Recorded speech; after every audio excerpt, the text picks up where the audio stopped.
guys, welcome back to the channel and welcome to week 3 of my marathon training block. So it's Monday today, just started week 3.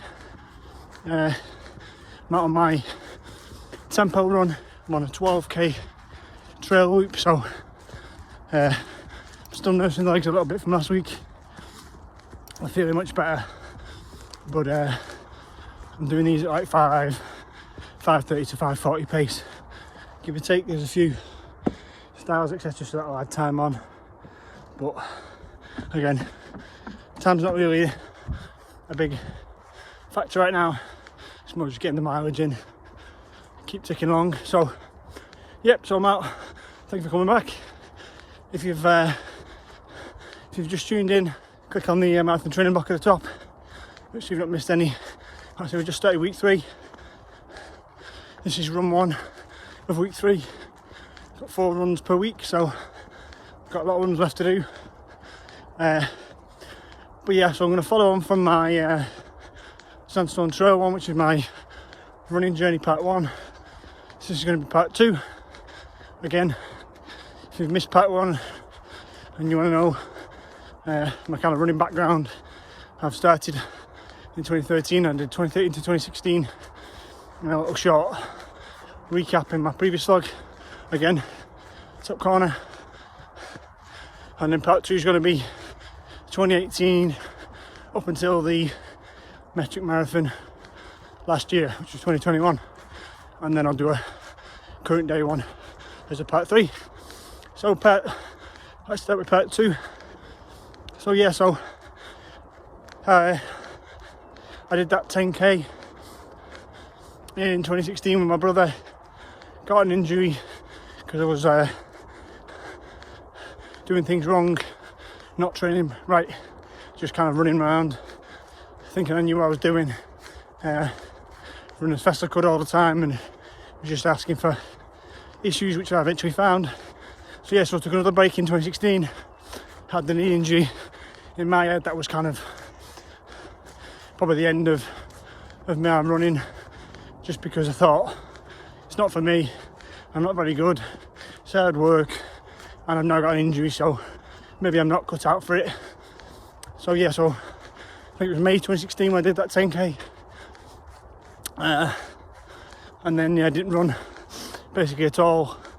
And then it was Christmas 2017, so 18 months later,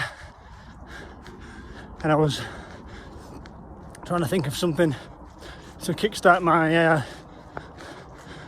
kind of fitness regime again. I've obviously still been going to the gym quite a bit, but I wanted some more some in terms of cardiovascular fitness. So I sat there and kind of almost as another gate style thing. I was like, trails are getting overgrown in spring, in summer. Yeah, so I sat there and it was almost like a New Year's resolution. Turn the camera on, you can't see. Almost like a New Year's resolution. I decided I'm gonna attempt to run 1,000 miles in a calendar year. So from January the 1st, 2018, all the way through to 31st of December, I had that window to try and run 1,000 miles. Bear in mind, I hadn't ran for 18 months basically at all. Might have done a few farther sides maybe, or a bit of stuff here and there, but nothing in terms of consistent running or any kind of running in terms of going out for a run in 18 months. So I started off slowly, didn't want to again go mad, so it's probably the first time I'd ran and had a bit of an awareness that I can't just run out as fast as I can all the time and expect to get through it any longer. I had a bigger goal in mind with the gate. Yeah, so I had to plan accordingly with this bigger goal in mind. I couldn't just go out and run 1,000 miles over 52 weeks. I think it equates to just under 20 miles a week. I think it's like 19.3 or something. So that was the goal.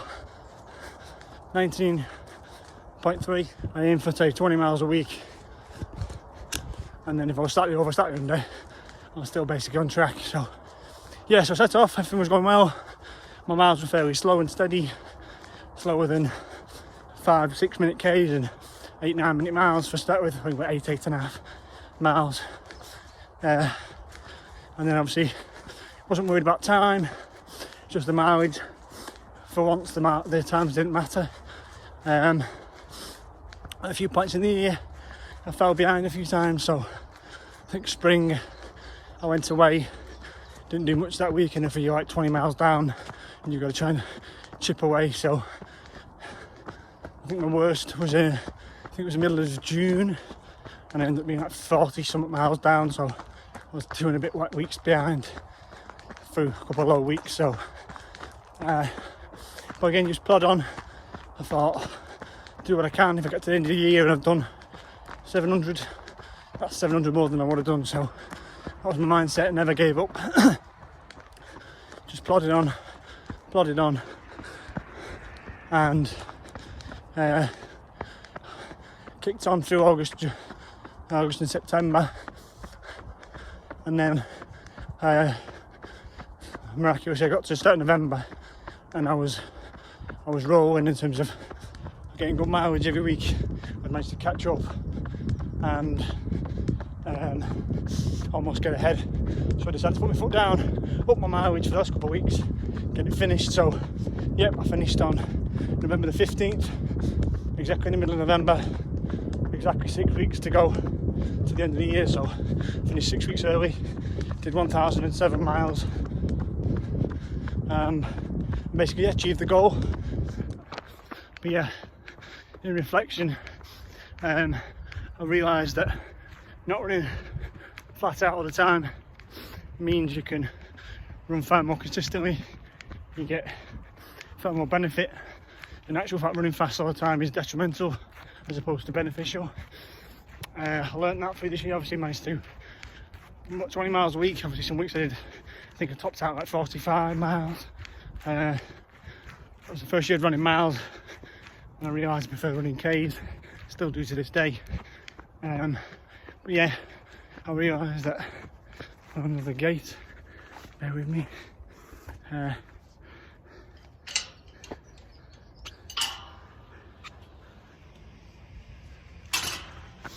realised that yeah, not focusing so much on the time is also good.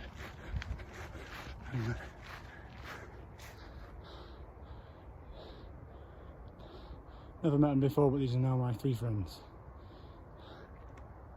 No, you're not. Okay. See you in a bit. Yeah, so I realised quite a few things. It's probably the most enjoyable running experience I've had. Even though it was the most I'd done, it was hard work at times. The dark days of winter, there was some drizzly days when you didn't want to get out, and I needed to because I had 20 miles to do that week. There's days when you're tired and again needed to get out and get the mileage in. But yeah, overall it was still the most enjoyable. It made me realise that doing running right is the main thing, rather than just thinking it wasn't for me just because I wasn't doing it right. You guessed it, another style. So basically, yeah, I learned a lot from that year, achieved my goal, gave me a massive confidence boost, and like I mentioned in my introductory vlog,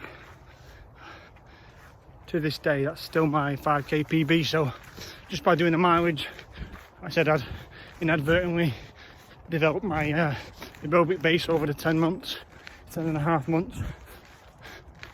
So my last run, I was going to go out for a steady jog as a celebratory run, and my wife said, no, you're going to do it to your max, do your best. And then I realised my first ever run on that year, January the 1st, was a 5k. I think I did it in like 27:35, around 5.5 minute Ks, and it was an absolute slog. That first run in 18 months. Felt like I was running up hills, and someone was sat on my chest when I was just running on a flat course. So, yeah, so the first one 27.5, January the 1st, and then November the 15th, my last run. I went out as fast as I could, see what I'd actually achieved, and I did That's a 5k PB, still is to this day. I'm getting close again now, but 20:57, which was a 4:12 average. So I say in 10 months, with no real effort in terms of I didn't try to improve my 5k time. I literally just ran consistently, improved my base, got fitter. I'd literally done no speed work, just consistent steady state threshold, probably accidentally. Yeah, so I knocked off nearly 7 minutes off my 5k time, and let's say 1 minute 15 off my per k. So again, that was a big eye opener. Running longer improves the shorter times. It's just for building the aerobic base. So, but yeah, overall, I thought it was my kind of a eureka moment for my running. Realised that I was better than I thought. I just did it right. Another gate. So yeah, so what I'd quit previously thinking it was something for me, 24 minute Ks, 5Ks were my limit. I suddenly realised, no, I can do 20 minute 5k, 21 minute 5k, just by doing it properly. And so then I realised, if I do it properly, I can obviously have a bit more success. But not that I'm looking for success, I just want, like anything, you're going to do it, you want some joy in it, some successes to get some confidence and some realisations as to why you're doing it. For me anyway, I want to be the best I can be. I don't want to be the best. I'm not going to be the best. My genetics and motivations and whatever else are going to mean I'm not going to be the best, but what's the best me? And I thought 24 minutes at a park run in 2013, I think it was my fastest 5k I've ever done, and had been for a long now. I thought that was my limit, and it turns out obviously I run a lot faster than that after a long spell of running. So yeah, so that year finished. I had a break from running. Excuse me, it's cold proper. So yeah, finished that year. Had a break from running to the end of the year because I'd kind of felt a bit jaded. I'd done a lot of running. Again, I'd come into it cold, and then accidentally had a gap again. 2019, I was planning on doing consistent running. I think I ran ad hoc, again, infrequently, regularly enough, maybe once or so a week, but not like I was doing. Probably shouldn't have dropped the ball on that one, but I did. And then we'll skim over 2020-21 because I said COVID struck, everything stopped. People's priorities changed. I didn't really think about running. It was all other stuff, wasn't it? Working from home, schooling your kids. And then 21 struck, everything looked a bit better. So again, been a couple of year gap again through. Some of it was my own fault. I didn't have any gap, I had a break. Some of it wasn't my fault. But yeah, so I had another gap of 18 months to 2 years. And then 21 struck and I realised I want to get back into this running stuff again. So I think it was like early on in 21 when things started to relax. And I looked around and I thought again, I'd give myself a challenge. I'd never entered an event over 10k. I've only ever done 2 10k's in my life at that point, in terms of events. More friends. So yeah, so I looked around and I found chest to do a couple of local events. I'd missed the 10k earlier in the year. I think it was around springtime. The half marathon was a couple of weeks later, so it was too late for that. And I saw they did a metric marathon and a marathon on the same day in October. So I decided to enter the metric. Obviously didn't think I should jump straight into a marathon, having never done a half. The metric was technically a half with a 5k added on. So I thought that's a nice challenge. It's a good long distance. It's 16 mile, I think it is, 26.2k. So yeah, so I decided to do that. Obviously started training, started running again through the spring, and then did like a semi-organised training block again at the time. Thought I knew what I was doing. Again, I was getting more experience with practice and running more often in terms of what I wanted to do, what I needed to do. So I did a couple of big long runs, did a bit of research into half marathon training. I basically treat it like a half marathon because I think it's the only place in the country that does a metric marathon. So there's no real information about how you train for a metric. So I decided it was a half, and then the 5K just added on to finish. So did a bit of half marathon research telling me to do long runs and etc. So I'm running consistently. So I did that. Did a couple of 20k long runs in the build up. And then yeah, October struck, went down, had a 2.5 hour goal in mind, and did it in I think it was 2:19:58. I'll pop it on the screen, my result. 2:19:58, I think it was, sub 2:20. So happy with that. And again, I thoroughly enjoyed the run because it was done at a pace. Obviously picked my pace and tried to hold it. Got flagged at the end. There's a couple of big hills towards the end, and I wasn't completely ready. Flagged a little bit, which is expected. But yeah, I thoroughly enjoyed it. Loved the race, loved the atmosphere, and quite enjoyed the fact that you're running at a steady state, and it's a mental game how fast you go, how slow you go, when you pick up the pace, when you're slow, when you hit the wall, when it gets tough. You find out who you really are, type thing, as opposed to just running short and fast stuff, which is just taxing on the heart and lungs. So yeah, and that was the final one. Since I did that, and I thought, right, no, I'm not stopping again. Running is for me. I do enjoy it. I'm not great, but I'm actually better than I thought, and I can see how far I can go. So yeah, I did the metric, and then I'll stop part 2 there. I'll do a part 3 in terms of what I've done since the metric, which was October last year. We're now in, like, say, July 22. So I'll do part 3 from then to now. But yeah, so that was part 2, the 1,000 mile year and the metric marathon combined.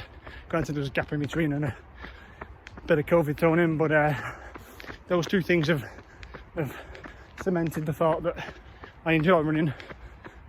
If you do it right, you can get major benefits, and that's what I've learned. Run consistently, run high mileage, and you'll get infinite benefits of it.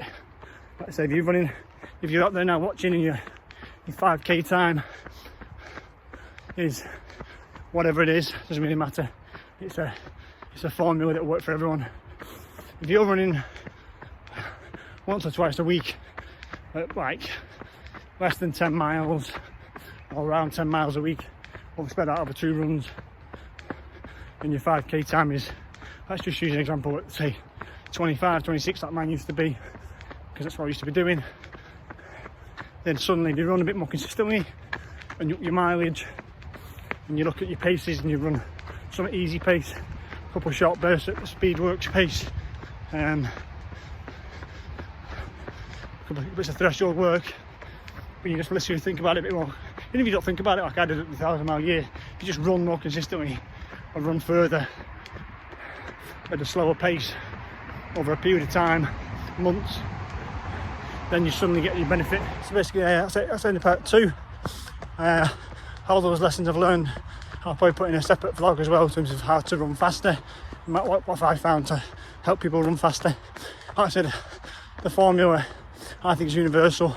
Everyone applies those techniques in terms of running more, etc. I said, put in another vlog. If everyone puts them into practice, then everyone can improve, really. Obviously, they've got to be doing more than they're currently doing. If you're doing loads already and you're a really fast runner, then you're probably already doing most of these things. But I'm talking about the beginners, the average Joes, the mid-pack runners, people I put myself within that group. I'm not anywhere near the front of the pack. Even a sub 21 minute 5k, it's nothing particularly spectacular. Pack runs every week, and obviously faster races, there's people a lot faster than that, a lot older than that, who can still run faster than that. But yeah, so that's the end of part 2. I said I'll drop part 3 on my next steady run or longer run, so I've got time to talk and run at the same time. As always, thank you for watching. Like, subscribe, share, you know what to do. I say I appreciate you, everyone who watches. Things are going well. My marathon looks a bit, my training looks a bit bleak on Sunday. I'll be on it on Sunday morning, yeah, when my legs were shot. That slower run on Sunday has helped, which was yesterday. Today I feel pretty good. My legs were alright. So if I avoid the hills this week, managing my pace a bit better, I should be fine. Keep ticking along, another week done. But yeah, as always, thanks for watching. I will see you on the next one.